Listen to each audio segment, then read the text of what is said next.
পাগলও তো আল্লাহকে সেজদা করে।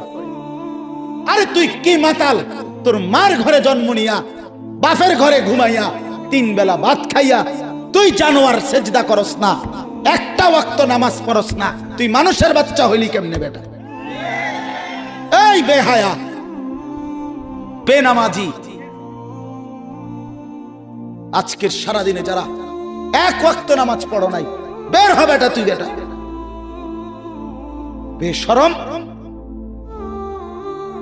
বেহায়া।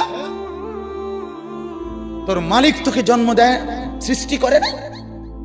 তোর আল্লাহর দেওয়া আসমান তুই ভোগ করো না? কার জমিনে তুই চলো বেটা? কার রোদ, কার বৃষ্টি, কার আলো, কার বাতাস? ঘটনা কি? আমিনতুম মান ফিস সামা, আল্লাহ বলে আসমানে যিনি আছেন আল্লাহ, তার থেকে নিজেকে নিরাপদ ভাবো না?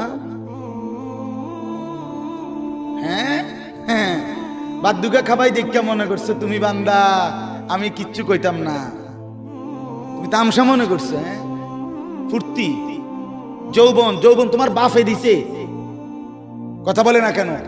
যৌবন কারো বাপের দেওয়া? তো তোমার ভিতরের শক্তি, কামনা, বাসনা তো আল্লাহর দাও। আপনি একটা কথা শুধু বলেন, মনে করেন এখানে 2 জন মহিলা দাঁড়াইছে, কথার কথা একটা উদাহরণ দিচ্ছি, তো একজন হলো আমার মা, আরেকজন হলো আমার স্ত্রী, কিন্তু দুজনেই মহিলা, রক্ত মাংসে, শরীরের গঠনে, শরীরের অঙ্গ প্রত্যঙ্গ 2 নারীরই বরাবর, ঠিক কিনা বলেন?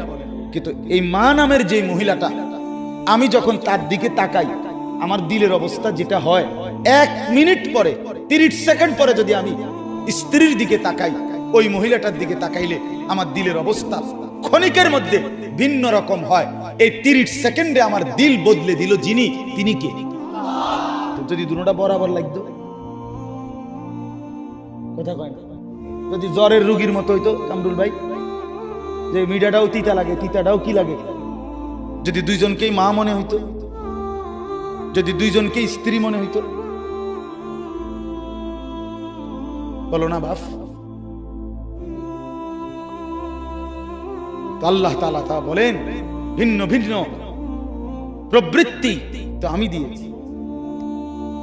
মাকে দেখলে একরকম মনে হয়, স্ত্রীকে দেখলে আরেক রকম মনে হয়। এই হালাত, দিলের এই অবস্থাটা পরিবর্তন কে করছে? কার নাফরমানি করো? কার নাফরমানি? এজন্য লজ্জা থাকলে